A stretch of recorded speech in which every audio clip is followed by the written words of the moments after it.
Yeah. Yeah. Yeah. Yeah. Yeah. Step into the bayou where the chatter gets wild. Truth served fresh with a wink and a smile. From gators to gumbo, it's a party. Let's sing. Welcome to the show. It's Bada Bing. We got flavors of the South with a 90s vibe. Stories roll deep and the beats arrive. Grab a seat, feel the heat, let the good times flow. It's the Bayou Jammin', ready, set, go. Bada Bing, Bayou. The stories unfold where the swamps alive and the truth is bold.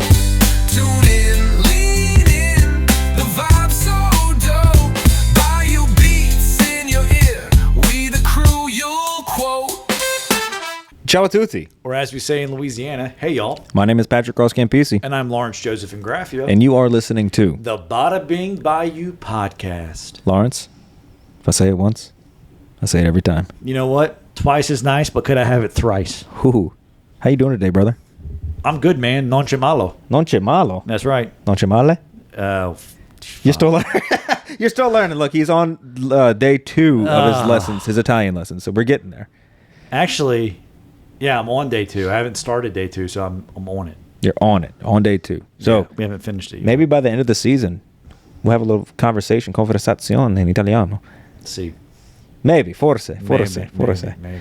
Well, today we had a pretty good lead up to this, right? So we're on our second win. We got some espresso in us. We did. We got some Baton Rouge tap water, best water in the country. That's right. But as we were pontificating, what episode we're Very appropriate because we have a new pope. that we do, But With Leo. roots in where else but Louisiana? That's correct. We were pontificating what we're going to discuss today. Lawrence opened up his freezer to get some stuff out, maybe some ice. And I saw a bunch of crazy stuff in there, You did. which led me to ask you, what's in the box? What's in the box? For those of you that don't know, well, Patrick, for those of the people out there that don't know, when we say the box, the ice box, what do we mean? The ice box is another phrase or another word for the refrigerator. Took me about 10 years to get that down. My dad only called it the ice box. He still calls it to this day an ice box, but I know what it is now. Right. I would think that the ice box is the freezer. Why? Because that's what ice is. That's right. But back in like the 50s. With the ice maker in it. Exactly. Yeah, but back in the day, the refrigerator you put the ice, that's what kept the refrigerator. Yep, that's right. All right, so today we're going to talk about what's in the box, what's in the refrigerator. What's in the box? Well, Because there's a lot. And I think that this might be an Italian thing. For sure, it is a Southern Louisiana thing. oh God, yeah. My dad has like 3 freezers.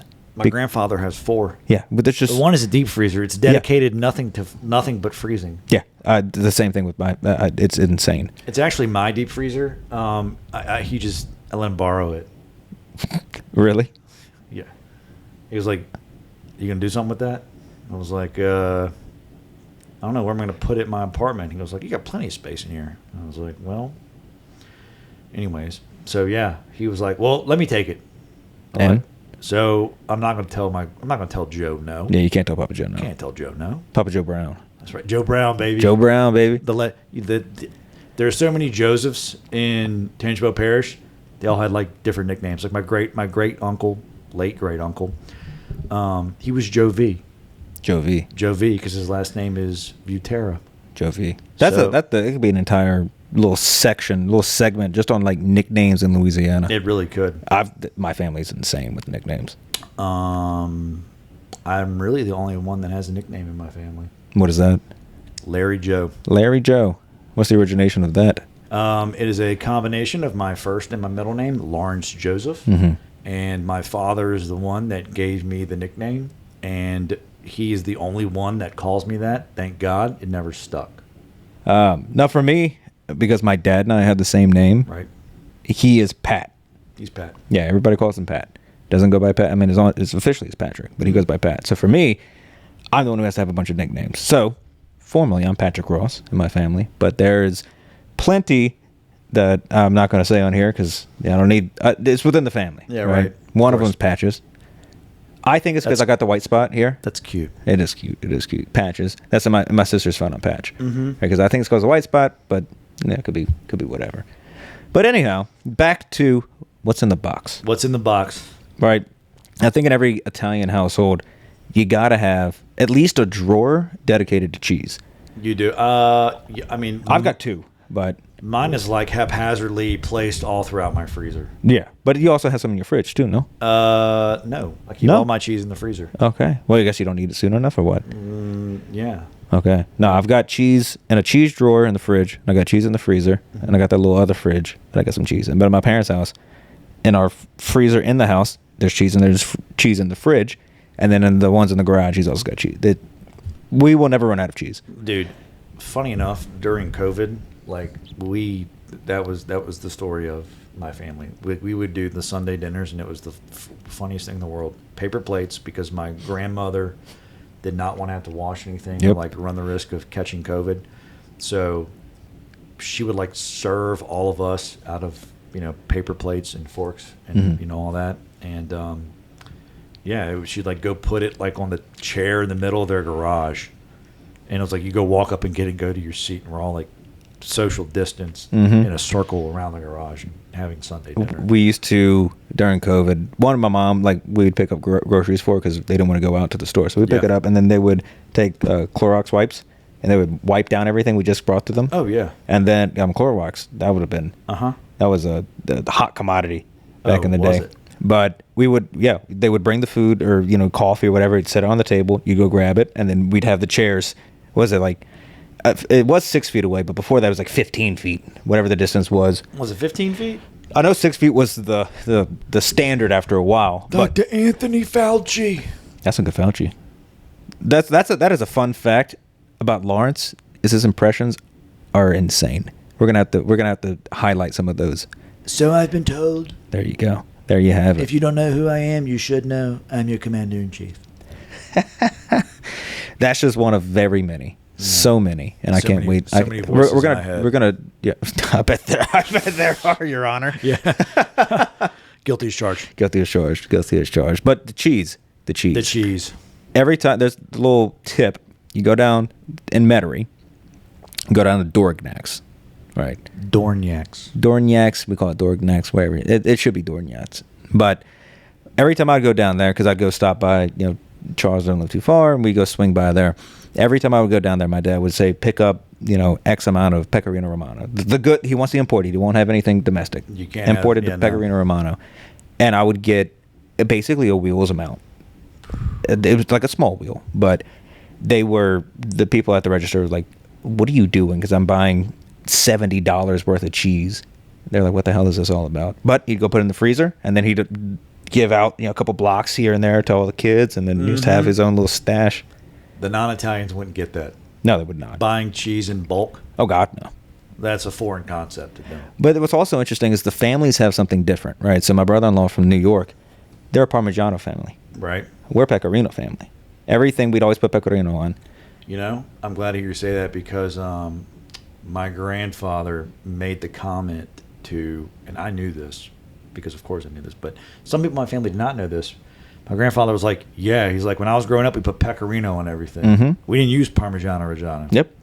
A Pecorino on everything. Mm-hmm. Literally everything. I mean, we put it on eggs. We put it on, if we made like the thing called yellow rice, which is, I guess, a foreign, you know what yellow rice is? Yeah, I know what that is. Yeah. It was the poor man's dish back in the day. All we could afford, the farming family, was eggs, because we had the chickens, and rice. Yeah. So you take a little butter, put it in the skillet, put the eggs in, the rice in it, like cook it down a little bit, get it coated in the butter, and then you scramble some eggs, throw it in there. Yellow rice. There you go. Easiest dish, but that's like a guilty pleasure of mine. Oh, yeah? So easy to make, and it tastes so. You put some Tony's on there, the Pecorino Romano. Talk about good. Talk about good. Other food, though, because this is just the tip of the iceberg, just cheese, right? Yeah. My dad, he's got a vacuum seal machine at the house. Get out. Oh yeah. Oh no, he's real deal. So he'll vacuum seal stuff, and then put the date on it. There's some stuff going back to the last decade. I can believe that. Yeah. My grandfather's the same way. That's the thing with the deep freezes, though, because it's the ones you got to dig into. You can have all that food on the bottoms, get freezer burnt. You'd think they'd throw it away, but going back to the Ten Commandments, you don't throw anything away. You don't throw it away. No, you're gonna find something. Yeah, you just cook it down. You throw it in with something else, something new, and make it, mezzo. Oh yeah, exactly. Right? Yeah. Like my grandfather, there's Campanato going back to 2015, and it's a decade old. Grandpa's like, no, just defrost it. let it get to room temperature. Put a little red wine vinegar on it because it'll take Kill the care of- bacteria, kill the yeah. bacteria, and everything. You can eat it. Yeah, I mean, if it works, it works. And- Look, they had stomachs of steel back then. Well, I'm not dead yet, so Yeah, exactly. See, if it doesn't kill you, it makes you stronger. that's right. But for me, when we've got pheasant, from when we go on pheasant hunts 4 years ago, still sitting in there. We got, I mean, all your types of sausages, deer sausage, Italian sausage. There's this one place in Plaquemine. They've got, it's a small town on the west side of the river. They've got, what is it, a jalapeno and molasses sausage. Brother, Ooh. you put that on the grill, the smoker, whenever you cook it. Uh-huh. Ooh, talk about good. That I is some believe good that. stuff. But, I mean, we got jambalaya, chili, burgers. I mean, anything my dad cooks. Of course, in an Italian household, you don't cook just for yourself. No, you don't. Even for myself, when I cook enough to feed myself for the week, and then I make Yeah. another dish, and it does the same thing. So it just like Bingo. overlaps. But he'll make food for seemingly 30 people, and we're a family of, I mean, like 9 or 10 now because of the grandkids. But still, they're not eating all the food he's making. No, you hit the nail on the head. My grandfather, he is retired. He has his little routine. He loves to cook. The man doesn't just cook. Patrick, it's not like he's making one pot of gravy. He'll have 3 pots going at one time. Oh yeah. Just to freeze it all. Yep.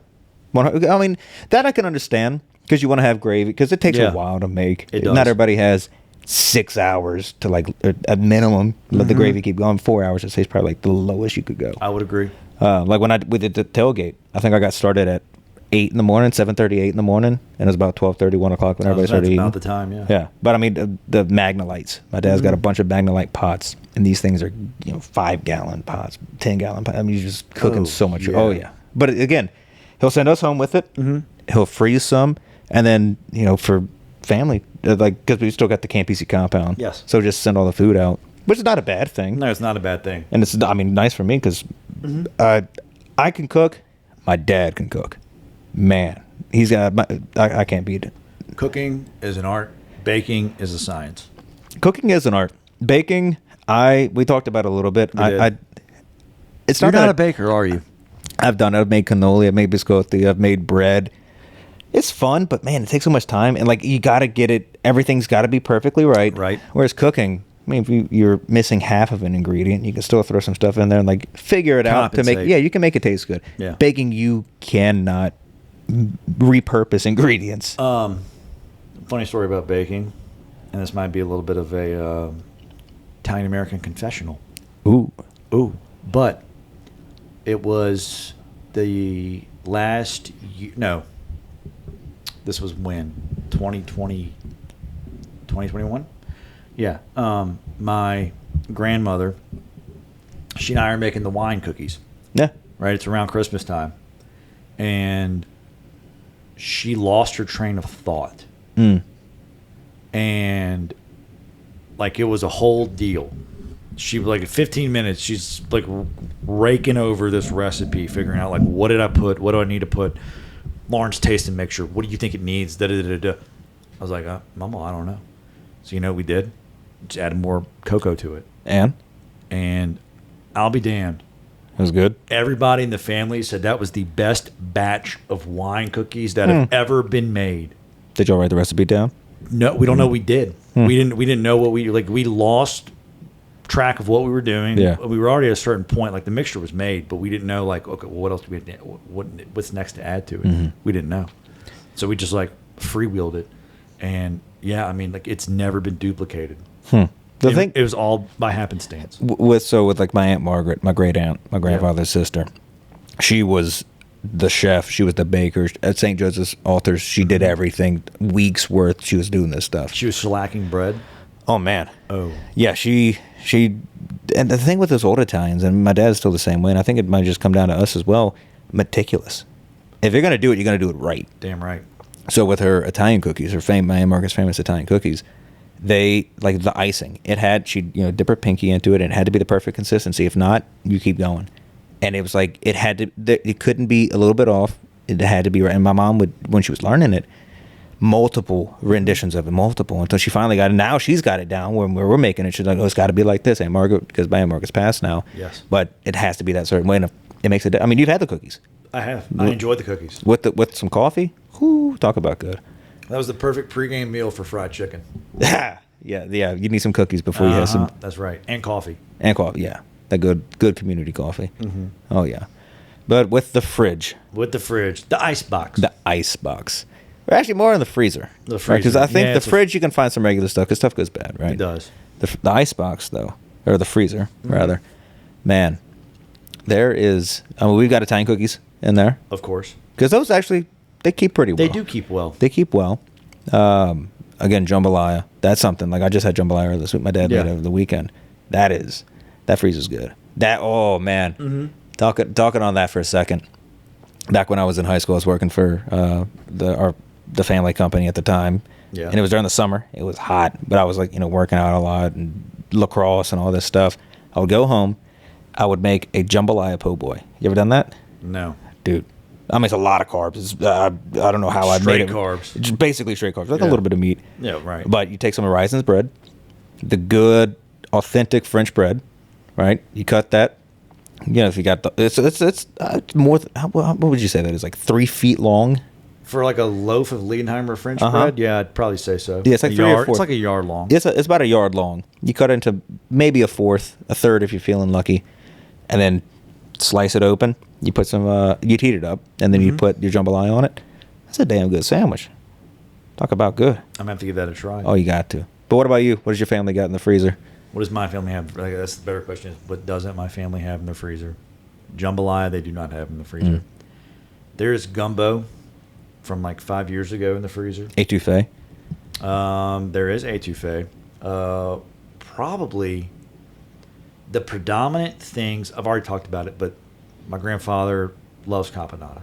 Yeah, capanatina. Capanatina, capalatina, whatever you want to call it. Well, there's a difference between caponata and capanatina.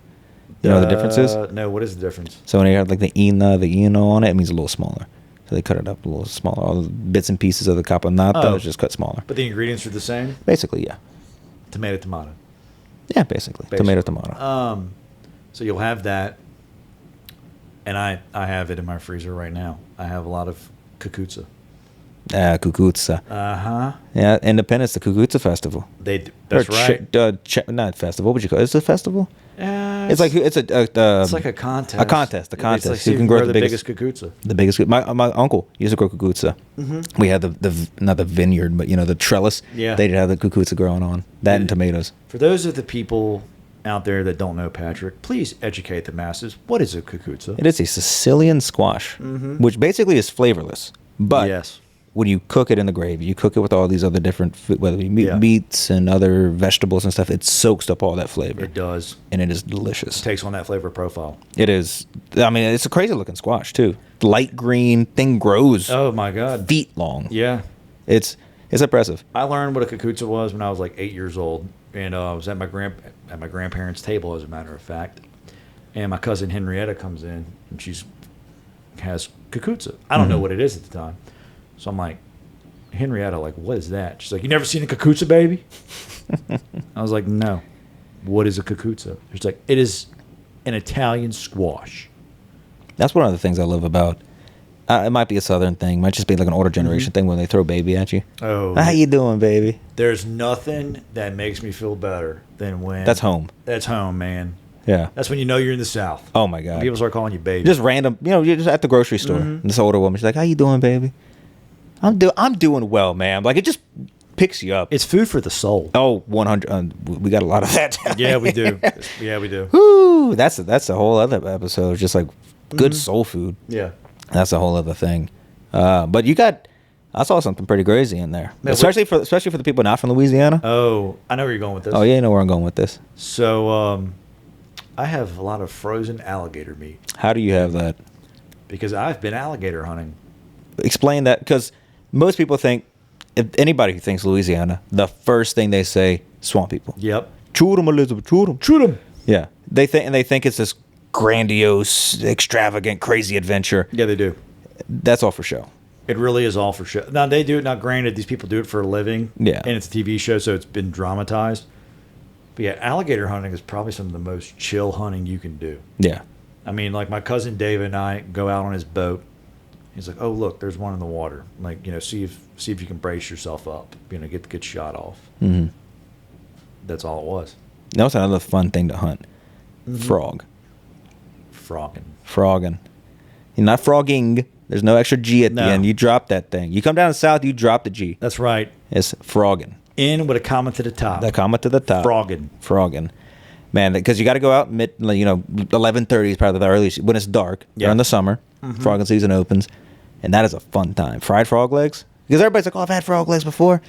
You haven't had fresh frog legs. No, you have Ooh, that is a good. That's goodies right It's there. damn good eating. And that's something that I think is probably. I mean, they have frog legs in other cuisines, other cultures, but you're gonna find frozen alligator, frozen frog legs, turtle. Turtle. Yep. Yeah. Turtle soup. I like turtle soup. Mm-hmm. Put a little sherry on top, a little drizzle. Oh yeah. Uh-huh. There's so much just weird stuff. We If you're do. not from here. They think it's weird. Like, you eat turtle meat? Yeah, we put it in soup. What's the craziest thing you've eaten? Craziest thing that I have eaten? That's a really good question, Patrick.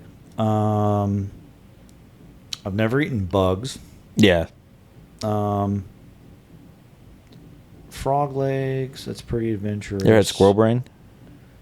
I've never had squirrel brain, but I have had squirrel before. Squirrel heart? I've had rabbit. Rabbit's good. No, like in our gumbos at the camp. Yeah. Well, somebody goes squirrel hunting. You take everything out of that. Squirrel brain, squirrel heart. With ducks, you eat the gizzard. Yeah. Oh, the gizzard, man. That my dad for Thanksgiving, he'll do a cornbread stuffing, and he'll put like chicken liver and duck gizzard, and oh man, that is some good stuff. That's all. Yeah.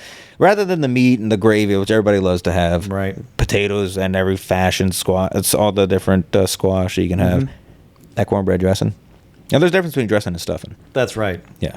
What it is, I don't know, but I know it's different. I mean, I think dressing is more like a casserole. Your dressing's what you put on top. Stuffing's what you stuff into the bird. That's what my dad says. Well, like an oyster dressing looks like a casserole. Does it? Yeah, I mean the way my grandfather makes it. Well, speaking of oysters, Speaking of, charbroiled oysters. man, you could I could pass out on that and just eat them How raw. much? Y'all had oyster little cookout a couple weeks ago, huh? Mother's Day. Mother's Day. Yeah, I mean, there was a cookout. There was crawfish bowl and everything. What did There were some family friends. what did Joe Brown eat? How many? My grandfather ate 10 dozen raw oysters. How was he after that? He passed He out. feels fine. He kept going. Oh, yeah, he kept going. Oh man. Yeah. Raw oysters I can't do. I had a dozen myself, and I was like, "This is good." Yeah, dozen. I'm satiated. 10 dozen. 10 dozen. It's a lot of salt, huh? He didn't put any salt. No, dude, it was just like literally just Just the lemon? guy shucked them, put them right there in the P-row. P-row, if those of you don't know, is a boat. Yeah. And it had like a bed of ice on it, and he was putting the oysters right on there. My grandfather just, the moment they hit it, he's picking it up, slurping it down, didn't miss a beat. Oh yeah. That's like they get locked into that. My dad, when it comes to like crawfish and anything like that, he just keeps throwing them down. You know, full disclosure, I'm not all that crazy about crawfish. You and me both. I'd rather eat boiled shrimp or boiled crabs Yeah. Crawfish is a lot of work for a little bit of reward. It's a lot of work for a little reward. for a little reward, and everybody makes it so different that like you don't know if you're gonna get a good crawfish boil. You don't. Everyone's like, "Oh, I got the best crawfish boil. I got this. I got that." I'm like, "Okay." Well, there's the people when they make a crawfish or they do a crawfish boil, they think the hotter it is, the better it is. So they'll put in an entire can or whatever you want to call it Yeah. of cayenne, and like that's not seasoning. No. Yeah, hotter doesn't mean better when you're boiling crawfish. Not at all. Not at all. Public service announcement to those of you out there that think you are boiling the best crawfish. You might not be. You might not be, and he's coming for you. Maybe. No, this one you're not gonna That's die. not a hill I'll die on. You're not gonna die on this no, hill. No, that's a hill I won't die on. Okay. I could do without crawfish. Yeah. You and me both. It's a fun crawfish bowls. I think everybody. There's some people who are crazy and fanatic about it. They are. I think for most people in South Louisiana, it's just the social aspect. It's of a it. social meal, correct? And I It think very that- much is a social meal. That's an interesting correlation between like Italian culture and just like Southern Louisiana culture. Is a lot. Our meals are social. For the most part, yes, they For the are. most part, right? Like if we're gonna go sit down at a meal, we talked about this ad nauseum.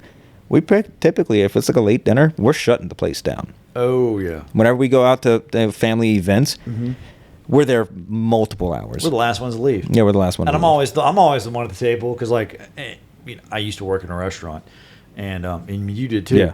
But you know, I mean, they can't leave until you leave. Yeah. So I'm sitting there and I'm like, oh my gosh, y'all, I'm so sorry. Like, big Italian family, we like to talk, we like to BS. And it's like, no, it's fine. I'm like, okay, you're telling me that, but I know deep down you're not thinking it. Just like a side note, because I think we were talking about sandwiches a while back. We were. When it comes to, it could be the most simple sandwich, like just white bread, a little mayonnaise, something like ham and cheese. I don't like mayonnaise. Ooh, that's a hot take. I tear up some mayonnaise. If mayonnaise is already on something, I'll eat it. But if you're asking, if I'm like at a barbecue and we're making burgers or whatever, Okay. I'm not putting mayonnaise on it. Interesting. Okay. Nope. So maybe no mayonnaise on your sandwich. But a sandwich tastes so much better when you're like out on a boat, you're out fishing, you're out at the camp, you're just out anywhere but the house. Oh, yeah. Yeah. I don't know what it is. The location makes a huge difference on everything. And they're better when they're cut into triangles. 100%. Yeah. No, you don't eat it just like square. Yeah, I know. That's for psychopaths. Yeah, or down the middle. Oh. Yeah, no. Are you a serial killer? Yeah, something's going on there. If you need somebody to talk to, we're here for you. Yeah. We're here for you. We're here. That's right. We can be your soundboard. Well, I think we've gone through the icebox. We've gone through the icebox. But, Patrick, why do we have the icebox? Why does your family and my family and probably dozens of other families, you know, what is it about having the freezer full? Why do they do it? I think there's multiple things. One, I think, you know, my grandfather grew up in the Great Depression, so he was without, so he always wanted to make sure he had enough for himself and for the family to always provide. So I think that's really first and foremost, that's what it is. Like my dad, we talked about, every time I leave the house, he's giving me something. Oh, yeah. Because he wants to make sure I've got food. He wants to make sure I'm taken care of and provided for. I would say that's probably the first and foremost reason. I think you're right. The second reason is because they can't throw anything away. No, they can't throw anything away. And that is, I don't want to say I bump heads with my grandfather, but every time I go back to Hammond and I'm, you know, stop by his house, you know, I'm leaving, he's like, hey, go look at my freezer. You want anything? And you Like, can't say no. I'm like, Pawpaw, like, I don't know if I'm going to have room for it. He's like, oh, no, you got to take something. I was like, no, I don't think you really understand. Like, I don't have a big freezer. You've been in my apartment and you've seen the freezer. Like, it's not that big. And then he gets mad. He's like, well, you're not eating enough. I'm wasting all this money cooking all this red gravy, making this caponata, blah, blah, blah, blah, blah. And I'm like, Pawpaw, I'm like, I can't tell him. My mom has tried telling him. I'm like, you cook more food than people can eat. Oh, that is standard. Falls on deaf ears. Falls on deaf ears. Yeah. Can you fault them, though? No, I can't. No. Because at the end of the day, like, I love the fact that I have that to come home to. Oh, my God, yeah. No, you're right. I never have to worry about getting a good meal. Oh, God, no. Yeah. 100%. No. Well, everybody, this has been the Bada Bing Bayou podcast. I hope you've enjoyed listening to stories about the box. Ciao for now. Y'all come back now.